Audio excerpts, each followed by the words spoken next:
नमस्कार, जय श्री महाकाल। हम देख रहे हैं एक्यूप्रेशर उपचार पद्धति के तहत जो पार्ट चल रहे हैं उसमें आज तीसरा पार्ट है।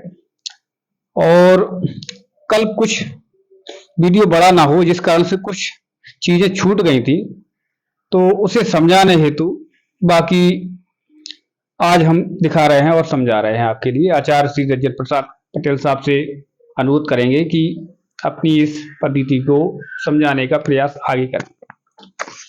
जी धन्यवाद। तो अभी अपना जो ऑनलाइन प्रशिक्षण चल रहा है यह एक्यूप्रेशर से एक सामान्य व्यक्ति उपचार कैसे करें।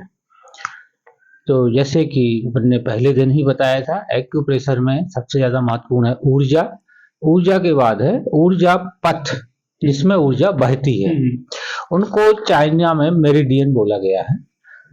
तो उन मेरिडियन से ऊर्जा लगातार प्रवाह करती है, पूरे शरीर में घूमती रहती है। तो कल जो बताने का प्रयास किया गया उनमें lung meridian, large intestine meridian, stomach meridian, spleen meridian, heart meridian, small intestine meridian और यूरिनरी ब्लैडर मेरिडियन, इतनी मेरिडियन पर कल चर्चा हो चुकी थी। और वो मेरिडियन शरीर में कहां से कहां तक जाती हैं एवं उन मेरिडियन के ऊपर, उन ऊर्जा प्रवाह पथ के ऊपर कितने बिंदु उपस्थित होते हैं, ये कल समझाया था। आगे की जो कुछ मेरिडियन अभी बची हैं उस पर आगे पर चर्चा करते हैं। तो यूरिनरी ब्लैडर मेरिडियन उसी की साथ ही है किडनी मेरिडियन। तो मैं चित्र से दिखाने का प्रयास कर रहा हूं, तो उसको कैमरे की दिशा अपन बोलते हैं। हाँ,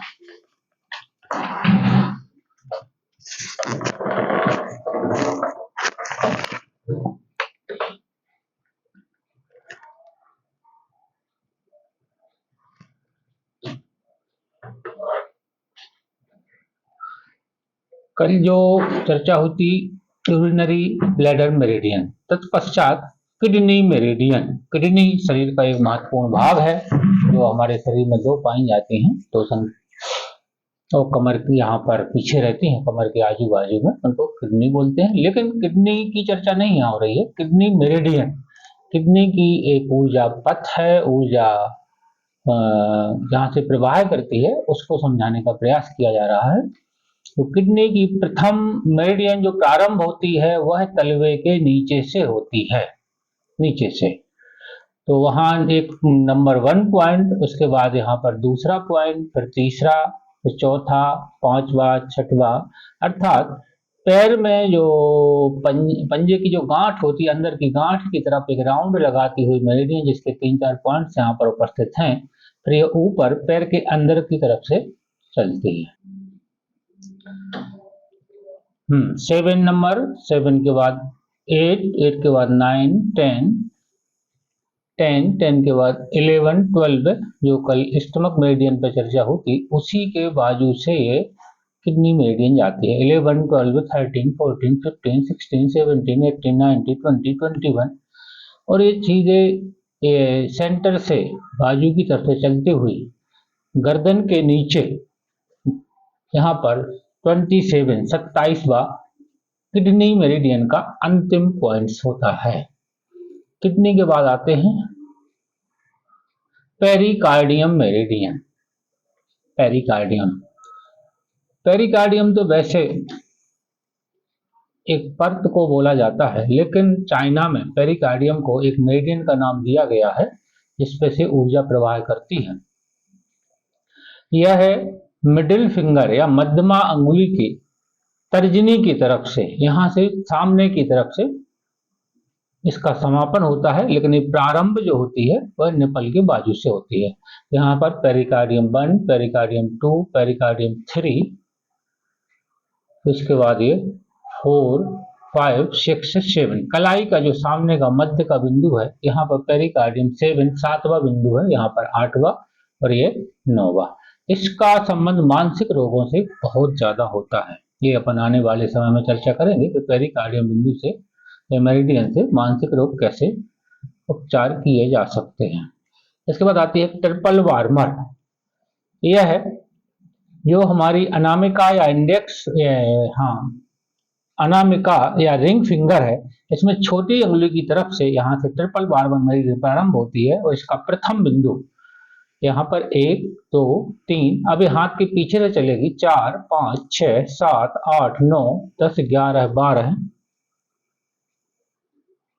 13 14 है। फिर ये कंधे के जोड़ से, कंधे पर से गुजरती हुई गर्दन के बाजू से, कान के ऊपर से, कान के ऊपर से मतलब ये खोपड़ी पर ही चल रही है एवं चलते चलते आंख के बाजू में इसका ट्रिपल बार्बन मेरिडियन का अंतिम 23वां 23 पॉइंट उपस्थित होता है। इस प्रकार से हम देखते हैं कि ट्रिपल बार्बन मेरिडियन हाथ की अंगुली से प्रारंभ होती है और हाथ, कंधा, गर्दन और कान के ऊपर खोपड़ी पर से जाते हुए आंख के बाजू में इसका समापन होता है। ट्रिपल बार्बन मेरिडियन के तत्पश्चात gall bladder meridian. Gall bladder meridian यह पुनः सिर से प्रारंभ होती है, यहाँ आंख के बाजू से, आंख के साइड से गाल ब्लैडर मेरिडियन प्रारंभ होती है, जहां पर इसका ये फर्स्ट पॉइंट, प्रथम बिंदु 1 2 3 4 5 6 7 8 9 10 11 12 और ये यहीं पर 3-4 राउंड लेती है खोपड़ी के बाजू से।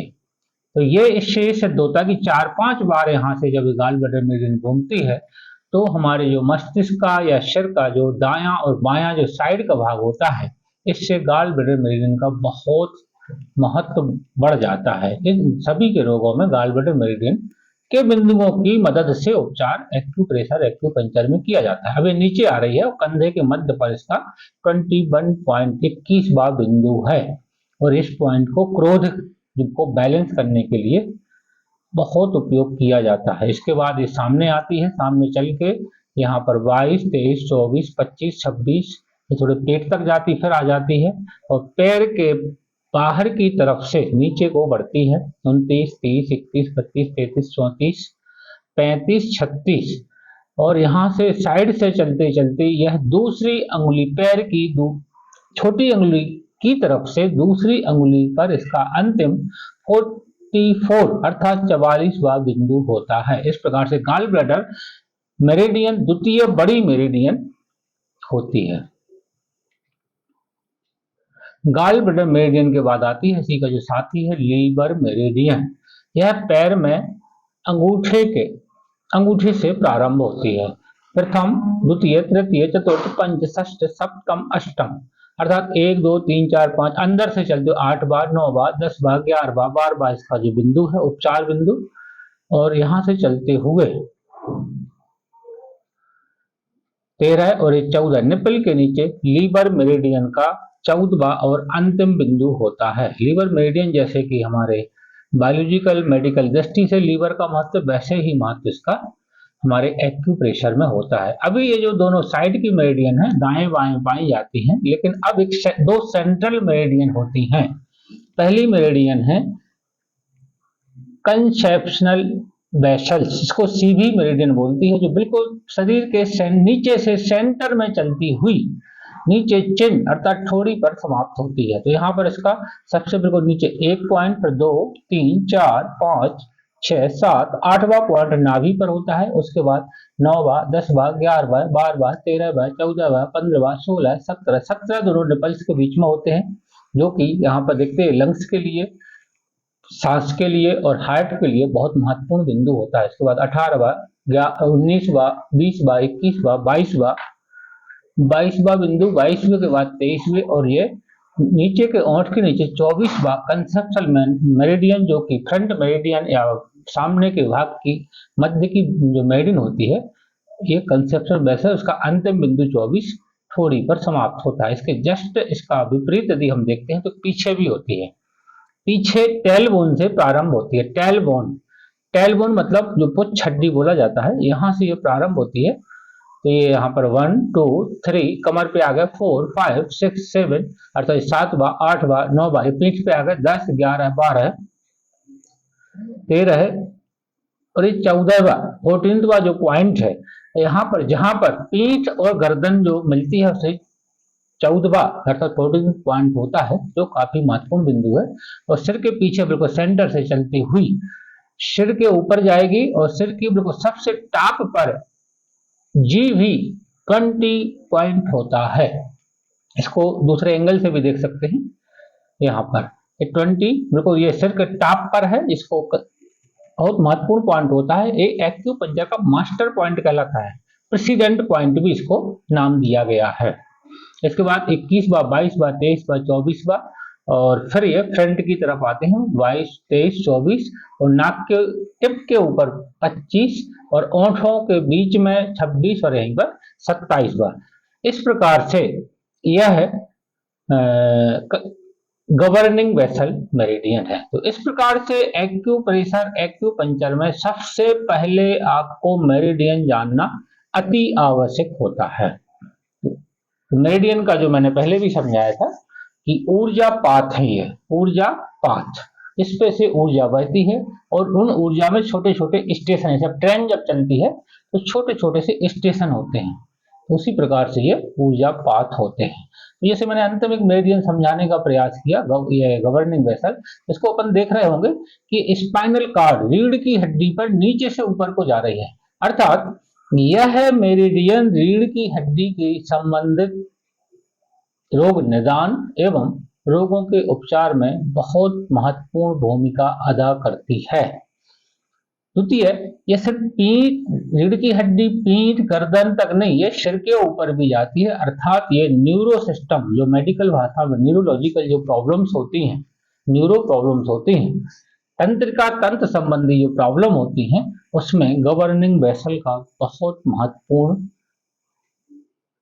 रोल, बहुत महत्वपूर्ण भाग होता है। तो इस प्रकार से अपन ने आज कल जो मेरिडियन, कुछ मेरिडियन बची हुई थी, उसको आगे समझने का प्रयास किया। तो अभी अपन ने एक्यूप्रेशर का इतिहास को समझा, उसमें मेरिडियन को समझा, और उसके तत्पश्चात आज मैंने पहले दिन ही बताया था कि इसमें पंच तत्व का बहुत बड़ा महत्व है। तो आज कुछ बेसिक चर्चाएं करते हैं पंच तत्व के ऊपर। 5 एलिमेंट्स थ्योरी, पंच तत्व सिद्धांत। तो पंच तत्व सिद्धांत, चूंकि ये पद्धति ही चाइना की है, तो पंच तत्व सिद्धांत भारतीय सनातन या प्राचीन पंच तत्व सिद्धांत से लगभग समान है, लेकिन कुछ भिन्नताएं हैं। लेकिन यहाँ पर जो प्रयास किया जाएगा वो चाइनीज पंच तत्व पर ही बात होगी। प्रथम वुड एलिमेंट है, जो वुड एलिमेंट, वुड अर्थात लकड़ी तत्व, दूसरा फायर अर्थात अग्नि तत्व, तीसरा पृथ्वी अर्थात अर्थ एलिमेंट, मेटल अर्थात धातु तत्व, और वाटर अर्थात जल तत्व। इन दोनों पांचों ही तत्वों को दो भागों में पुनः बांट दिया गया है। एक को बोला है वुड, जैसे यांग और इन, फायर को इन एंड यांग, और फायर के सब डिवीजन है दो, यहाँ पर ये दो में बांटा है। तो इसका भी इन यांग है, इसका भी इन यांग, और अर्थ का भी यांग इन, मेटल का इन यांग, वाटर का यांग एवं इन। ये यांग और इन जो शब्द आया है, जो हमारे भारतीय सनातन में जैसे बोलते हैं कि ब्रह्म एक था, उसके बाद ब्रह्म से द्वैत सिद्धांत आया। तो ये यांग और इन जो सिद्धांत है, इस पर मैं अलग से एक व्याख्यान देने का प्रयास करूंगा, जो कि एक द्वैत सिद्धांत को बताता है। तो सबसे पहले 5 तत्व, would, fire, earth, metal and water, अर्थात लकड़ी, अग्नि, पृथ्वी, धातु एवं जल। इसके बाद इनके जो आर्गन है, जो अभी मैंने मेरिडियंस जो बताई हैं, उनका संबंध होता है। जैसे वुड का संबंध गाल ब्लैडर और लीवर से होता है, फायर का संबंध हार्ट एंड स्मॉल इंटेस्टाइन से होता है। फायर के 2 डिवीजन हैं, एक में heart and small intestine and यहाँ पर पेरिकार्डियम एवं ट्रिपल बार्मन। तीसरा तत्व है पृथ्वी तत्व। पृथ्वी तत्व में 2 मेरिडियन है, एक स्टमक और दूसरा स्प्लीन। मेटल में जो धातु तत्व है, एक लंग मेरिडियन है, दूसरा है लार्ज इंटेस्टाइन। और वाटर एलिमेंट, जैसे हम हिंदी में जल तत्व बोलते हैं, इसका संबंध है यूरिनरी ब्लैडर एवं किडनी मेरिडियन। तो अभी मैंने इतना समझाने का प्रयास किया। तो इस प्रकार से हमने जो एक्यूपंक्चर एक्यूप्रेशर के आधारभूत फंडामेंटल जो रूल्स होते हैं, उनको समझाने का प्रयास किया। तभी हमें एक्यूप्रेशर और एक्यूपंक्चर आगे समझ में आती है। सबसे पहले ऊर्जा, तत्पश्चात ऊर्जा प्रवाह का जो पाथ या रास्ता है जिसको मेरिडियन बोलते हैं, उन मेरिडियन के ऊपर उपस्थित बहुत सारे बिंदु या एक्यूप्रेशर एक्यूपंक्चर पॉइंट, और इसके बाद आता है 5 एलिमेंट्स पंच तत्व सिद्धांत। पंच तत्व सिद्धांत मतलब हमारी पूरी जो मनुष्य का जो शरीर है वो पंच तत्वों से मिलकर बना है। तो जो मेरिडियन मैंने बताया कि इस मेरिडियन का किससे संबंध होता है, तो आज पंच तत्व का एक बेसिक बताया है। कल का विषय ही रहेगा पंच तत्व। पंच तत्व में कौन कौन सी मेरिडियन होती है, उन पंच तत्व में किस संबंध होता है, किस पंच तत्व का कौन सा रंग होता है, उसकी ऋतु कौन सी होती है, भोजन उसका कौन सा होता है, उसका स्वाद कौन सा होता है, इन सबको हम आपस में एक कोरिलेटेड करने का प्रयास करेंगे। तो आज यहीं पर समाप्त करते हैं, तो कल पुनः मिलेंगे, मिलते हैं चौथे पार्ट पे। हाँ, नमस्कार जी, जय श्री राम।